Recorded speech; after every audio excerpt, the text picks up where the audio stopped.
And look at my eyeshadow. Look at it. Are you looking? Okay. Okay.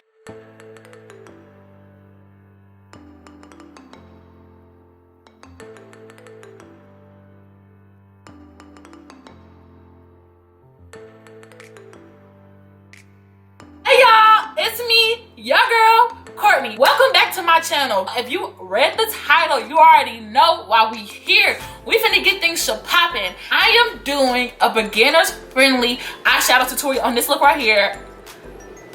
Okay, and y'all, when I tell y'all it took me no time to accomplish this look, it literally took me no time. So if you're a beginner who doesn't have all day to do this, this is the video for you. If you are a beginner who doesn't know what brushes to use, this is the video for you. If you are a beginner who doesn't know what kind of palette you need, this is the video for you. I get into all of that. I spill all the tea on what you'll need. So without further ado, I'm gonna go ahead and get into the video.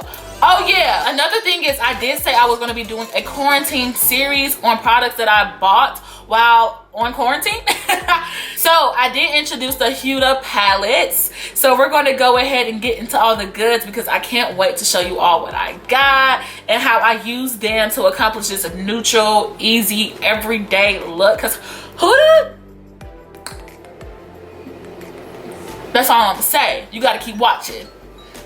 Period. Okay, so let's just go ahead and get into the tutorial. So these palettes aren't new at all. These things have been out for a while. However, I've always wanted to buy them, but they just been so expensive. I think a big palette is like $65 and a small obsession palette is $27. So I was like, okay, I found these on sale. Let me go ahead and stock up. So y'all, I got me some goodies and I can't wait to show y'all what I got.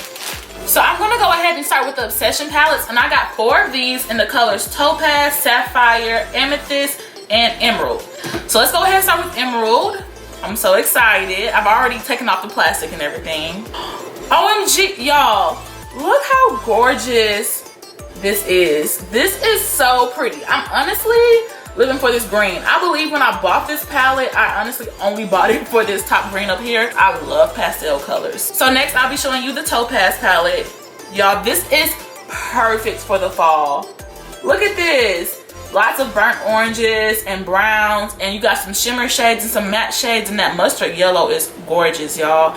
If you are reaching for just one palette and you don't want to spend a whole bunch of money on something and you just need something small so that you can learn how to do eyeshadow, this is a great option because you have your matte shades and the shimmer shades, and this is so perfect for the fall. Gorgeous, honestly, so gorgeous. Moving on to the Sapphire palette, and I'm so excited because I love blue. Ooh! Okay, so this is probably my favorite Obsession palettes. We got one more to go, but so far this is in the lead. I love these blues. Okay, let's see if we get in focus. Maybe I need to move.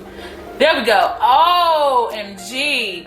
I love the blues and the silvers. I probably won't be using these today because they're so bright and I want to do something aimed towards beginners, and bright colors can be really intimidating, but this is so pretty. I can't wait to do a blue look. Oh, this is so gorgeous. And last we have the Amethyst palette, purple.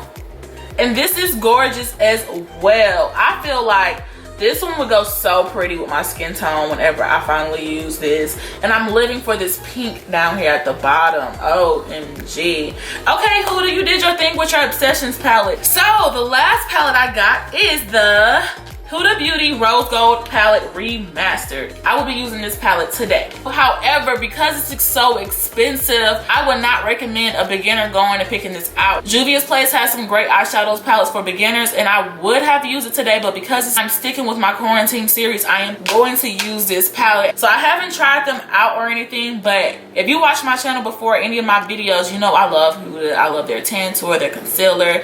So I expect nothing less from their eyeshadow palettes, y'all. If you want some color, then these have them all, but we're going to be reviewing today to see how they perform. So because this video is focused on just eyeshadow, I'm going to go do the base of my face and my foundation and stuff, and then I'll be right back so we can hop into the eyeshadow. Okay, y'all, I am back. I just finished my face. If you're interested in learning how I do my face, I have a few videos up on my full foundation routine, and I'll link those below in the description. But other than that, we finna get things popping with our eyeshadow, period, honey. Okay. The first thing I'm going to explain is the areas on your eye and where to place certain eyeshadows. Okay, the first place I'll be explaining to you on your eye is your brow bone. And your brow bone is an area right underneath your eyebrow. Here you place bright shades, bright shadows to make your brow really pop, but you want to make sure the shades are neutral. You don't want to put like bright pinks or anything like that for a everyday neutral eye. The next area I'm going to show you all is your crease. Your crease area is the fold of your eye if you look up, so it's right above your lid. And here you want to place darker tones, and this just really adds some depth in the dimension to your eye. Above your crease is your above crease area. Here you want to place transition shades. For girls my color, I tend to gravitate towards like browns, darker browns, lighter browns, or even like burnt oranges. Those work really well for really any eye look that you're going for. And the last place in your eye I'm going to be explaining is your lid area. You can really place anything on your lid. It just really depends on the look that you're going for. 9 times out of 10, I want my eyes to pop, so I reach for like brighter colors and shimmer shades here. This is the area of your eye where you can really do the most with and have the most fun. So I always make sure I have tons of fun on my lid area. So now I'm going to show you the brushes that you need to use in those areas. So I have 5 brushes I'm going to be showing you all today. These are just the essentials, especially for beginners. If you don't have anything else for your eyeshadow kit, I do recommend really not even these 5, but just these 4 brushes, and I will explain why this one is optional. As y'all can tell, my eyebrows are already filled in, but I'm going to go in and define my eyebrow, which is why this brush is important. I use this brush to apply concealer right underneath my brow bone to clean it up some, and this really just helps with making sure your eyeshadow is clean and then not going into your eyebrow, because you'll know exactly where to stop applying your shadows and your bases. The brush that I use to accomplish that is a Morphe M165, which is this angled liner brush, and it looks like this. You can get this brush, or really all of these brushes I'm going to show you today, from Ulta. They're very inexpensive. I love Morphe. Morphe is a good brand to start out with when you're learning how to use eyeshadows. You can customize what you want because they sell their brushes individually, and I don't believe anything is above $7. They even have some really good face brushes as well. But for beginners, and even for people like that are more advanced, I would highly recommend Morphe. I love Morphe and I love Real Techniques. Like, you cannot go wrong with those 2 brands. Those are in Ulta. The next brush I'll be showing you is the Morphe M503, and it looks like this. Let's see if it'll focus. Let me back it up some. There we go. I'm going to use this to apply my base, and this one is a fluffy eyeshadow brush, but if you turn it to the side, you see it's more flat. The next brush I'll be showing you is a fluffy eyeshadow brush. It has some brown shadow on it, but it's okay because I'll be using a brown shadow for my transition shade today. But this is the Morphe M441, and the good thing about this brush is that it's a larger eyeshadow brush, so it's not going to take a long time to apply your transition shade. The only thing that you want to be concerned about when using this brush is not picking up too much product at once, but I will explain what I mean when I get into my transition shade. The next brush is a tapered eyeshadow brush, and it looks just like the eyeshadow brush I showed you right before this, except for that it's a lot more small here. And this is important because we're going to use this in our crease, and you don't want this color to go too high up or too low down, so you want to make sure that you find a brush that is an appropriate size. This brush I actually got in my BoxyCharm. The brand of this is Lavish, and this is a tapered blending brush like I explained before. And then the last brush I'll be showing you all is a flat eyeshadow brush. There we go. This is the brush that we'll be using to apply our lid shade, and this is an e.l.f. brush. You can get this from any drugstore, even Walmart. I believe I got it for no more than $2. You don't have anything else in your kit, get these 5 brushes. And like I said before, this one is optional because if you don't do your eyebrows, then you don't have to really go in and clean them up. But these 4 definitely. You want to make sure that you have an eyeshadow brush, a taper eyeshadow brush, something that you can use to tap in your base, and then a flat brush for your lid. So today I'll be using the Huda Beauty Remastered Eyeshadow Palette. I've never used this before, so this could get messy. I don't know how this applies or anything like that, but Huda has never disappointed me, y'all. So I'm a little nervous, but it's okay. I have faith that this is going to go well because Huda, she's the GOAT. So, ooh, y'all, look at the artwork on this. Okay, I didn't even, when you move it,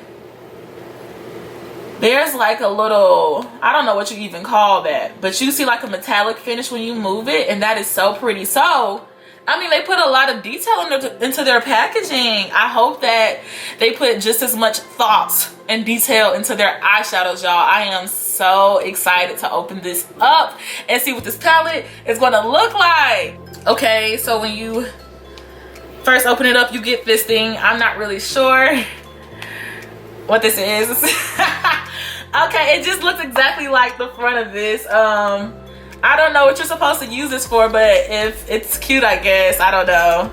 We have a lot of shimmer shades, and then we have some matte shades down below. And so y'all, when you're reaching for an eyeshadow palette and you are a beginner, you want to make sure that you pick up something with a lot of shimmer shades and something with a lot of matte shades, because you don't want 1,000 palettes. Like, I know when I was beginning, I didn't want to spend $1,000 on 6,000 palettes, because it was just like, what am I even supposed to be using? That can get overwhelming.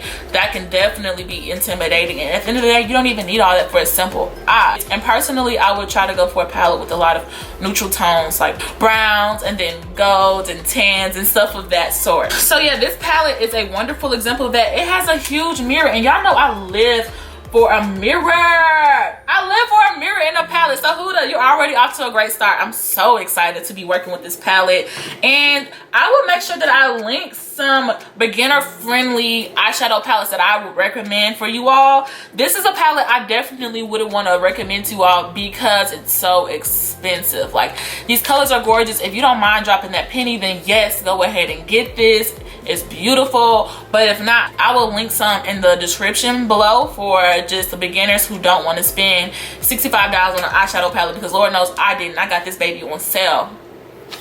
Let's go ahead and get into this eyeshadow look, y'all. So the first thing I'm going to reach for is actually a concealer. I'm using a concealer as my base. There are several eyeshadow bases that you can get from anywhere. I'm using my Huda Beauty concealer, and like I said, if you already have a concealer laying around, you don't want to spend extra money reaching for extra stuff and you're learning how to do it. So just use your concealer that you already have.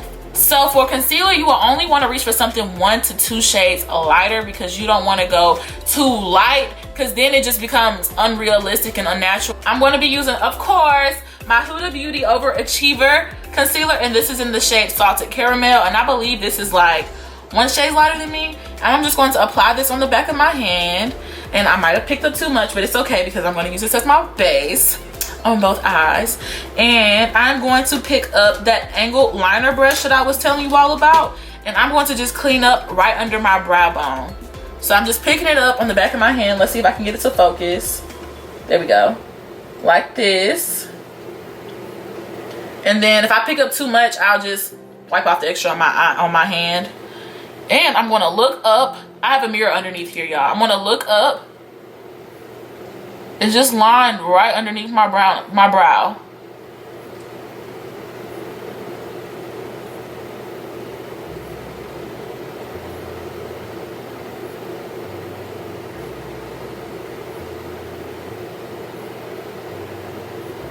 And like I said before, this step is optional. If you don't fill in your brows, then you can definitely skip this step. I'm just doing this because I did fill in my brows, and when I apply my base, I want to make sure I know how far to go up, and I want to make sure that I'm not going too far into my brow. I'm now going to take the side of my liner brush and pull this down.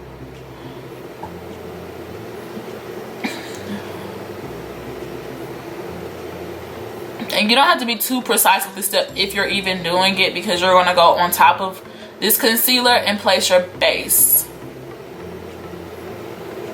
Okay, so now that that's dragged down, I'm now going to pick up my Morphe M503 and pick up some of that concealer on the back of my hand and just place this all over my eye, including my lid.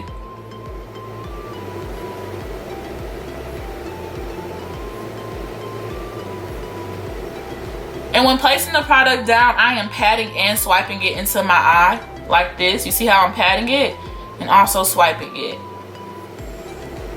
And something else important to note is that I want to make sure that I'm not going too high up into my brow bone, because then I'm running the risk of it getting into my actual eyebrow, and that's just messy. We don't want to do that. Okay, y'all, so I feel like this is pretty set. So now I'm going to go in with my transition shade. For my transition shade today, I'm going to be using, I'm going to use henna. Henna is this color right here. See if it'll focus. It's like a brown, but it has like a little bit of a mauve undertone, like a pinkish undertone. So I think this would be super pretty. And so for my transition shade, I'm making sure that I'm placing it in my above crease area. So this is my crease where my fold is, and I'm making sure I place it a little above that. But when I place it down, something important to note is that I am not dragging up too high. Definitely don't want to get that into my brow bone at all. For this, I'll be using windshield wiper circular motions, and I'll show you what that is.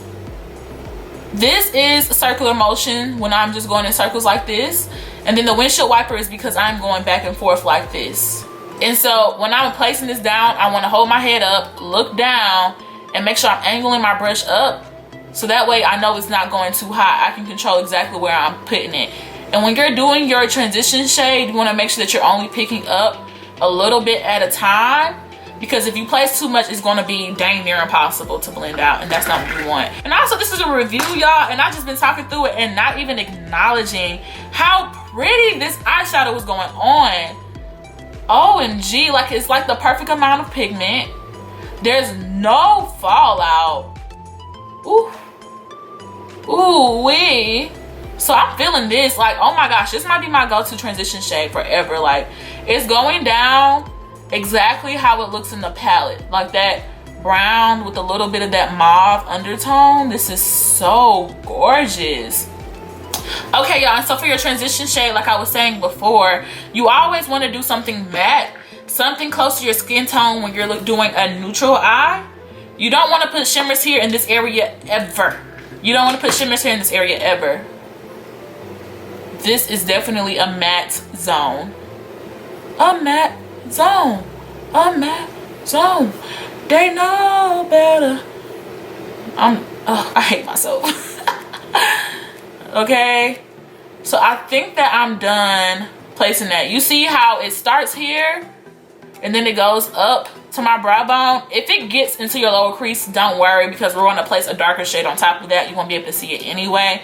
But I'm definitely doing those circular motions and going back and forth, and then making sure it's going from this part of my eye all the way to the end of this part of my eye. So I'm going to move on to my crease color. And honestly, in this palette, I would probably reach for Cocoa, because everything else is like reds and rose golds, and I want to do like a neutral look today.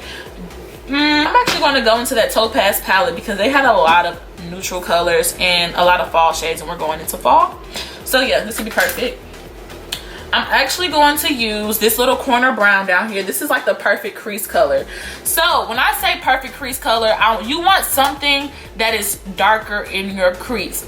Also a matte shade. You don't want to reach for anything shimmer in your crease because then it gets messy.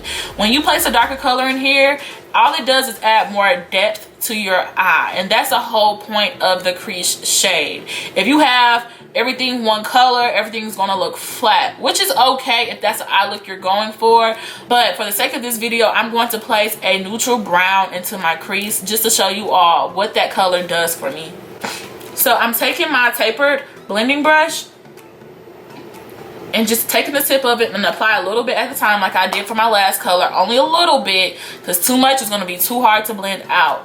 And I'm going to place it right in the fold of my eye, which is also called the crease.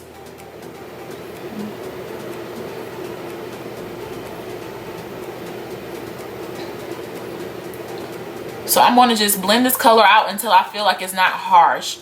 And so you want to make sure that you're not going too high up with your crease color, because then it'll defeat the purpose. If everything is black, your eye is still going to look flat, and you're also going to look like you have a black eye.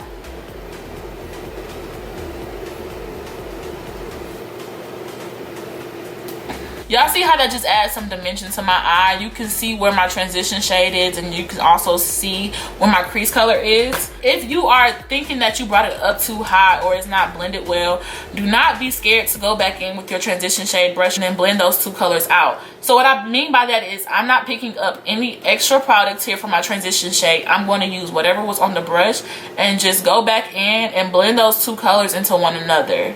And another important thing to note about your crease shade is that the darker you go, the more dramatic the eye look is. So if you're going for something that's more of a day look, you would want to go for like a dark brown. But if you want something extremely dramatic, I would go for like a black almost. But if you're a beginner, I would say start off with dark browns because black can get messy really easily.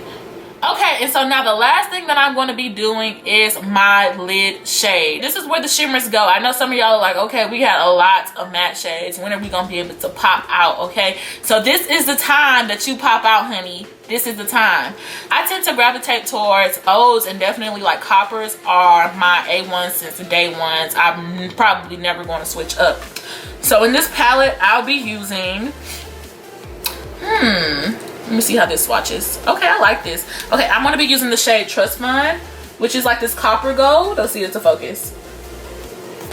Which is so pretty. And so y'all, like I said, I've never tried this palette before and my face is done, so I'm really scared. I hope there's no fallout on this eyeshadow, but we shall see. To get my shimmers to really pop, I always spray my flat eyeshadow brushes. And then I'll go into the palette, pick up that color, and it should stick. That's how you know you got the brush wet enough, but you don't want to get it too wet because then it messes up the eyeshadows in the palette. But yeah, so, ooh, okay, Miss Huda, I like this. I don't see any fallout yet, so let's see. Oh, there's fallout in the palette though. This is still super pretty. And y'all see what I mean? Those coppers look really good on my complexion. If you're a brown girl, coppers and like golds are going to definitely work for you. And so when I'm applying this, I'm only applying it on my lid area, which is everything underneath my crease. And I'm not being too precise. Don't feel like y'all have to be too precise with this, because this is not like a cut crease look or anything. This is just me applying color to my lid. And I spoke really soon because there is fallout, but luckily I did put powder on my face, so I'll go back in and dust that off later. The matte shades I really love out of this palette. Not to say that I don't love the shimmer shades, because I've only tried this one and I love the color. It's just that I feel like I have to really work to get it to be extremely pigmented, and there is a little bit of fallout in my palette as well as on my face. So if you have any of those issues with fallout, just make sure you just go in and dust it out. And if you haven't done a full face, you can just go in with a makeup wipe. So y'all, this is the eye, and I really love this. I'm gonna do my other eye and then I'll be right back. Hey y'all, so I just finished my other eye, and I kid you not, y'all, I timed myself and it took me 3 minutes and 3 seconds to do my other eye. So it doesn't take long at all to do this look. It might take you a little bit longer if you are a beginner, but the more you practice and the better you get at it, the less time it'll take. So if you want to, you can just end here. I'm going to do liner and eyelashes if you are interested. If not, this would be it. You can throw on you some mascara and call it a day, girl. But personally, I think that liner and lashes take it to the next level. But because this is a beginner's tutorial, you can definitely stop here and you can slay the day, honey. Hey. So I just got some new lashes. I got a bunch of them from Cavalli Lash, and I have mentioned them before in my videos, but y'all, I stand by them and I'm never switching up. Never switch up. I'm loyal. Ride or die over here, Cavalli Lash. Okay, I'm sorry. I'm going to use the style C4, which is really pretty. They just fan out. I really do feel like these lashes will just go really well with this look. And like I said before, this step is definitely optional. Hey y'all, so I just applied the Cavalli Lash in the style C4, and I wanted to come back and show y'all the finished look. And when I tell y'all these lashes are perfect with this look, I am so obsessed. I'm feeling good. I feel like I need to just have like a little dance break. I would play some music, but you know, copyright, that shit exists. We need all of our coins. You hear me? So y'all, we have made it to the end of the video. This is the finished look. I really hope that y'all enjoyed the video. I hope that it was very informative and that y'all really learned something new. If there's anything I skipped or questions that y'all still have, please leave those down below in the comments, and I would definitely make sure that I respond to them. If you have any questions, suggestions, or comments, or if you just enjoyed the video, video. Make sure you leave those down below in the comments as well. If you made it all the way to the end of the video, go ahead and give me a thumbs up, okay? Let me know if y'all enjoy the content, because it really does keep me going and makes me more motivated, and I just love to see the feedback that you all give. And yes, if you're not already a part of the court crew, don't worry. I am literally personally inviting you right now. Like, I am personally inviting you to join the court crew and hit that subscribe button and turn on your notifications so that you'll know when I'm posting again. I actually have something different for my channel next week that I'm so excited to put out. I will be doing a pretty little thin fashion haul. I have done nothing fashion on my channel yet, but I think I got some bops. I dropped a pretty penny on some of the clothes coming in, so make sure that you turn on the notifications so you'll know when I post that video, because everybody needs to see it. We are getting into fall. We are getting into fall fashion. I love fall fashion, so make sure y'all come back for my next video. But other than that, that is it. Thank you so much for joining me again for another video. See y'all next time. Bye.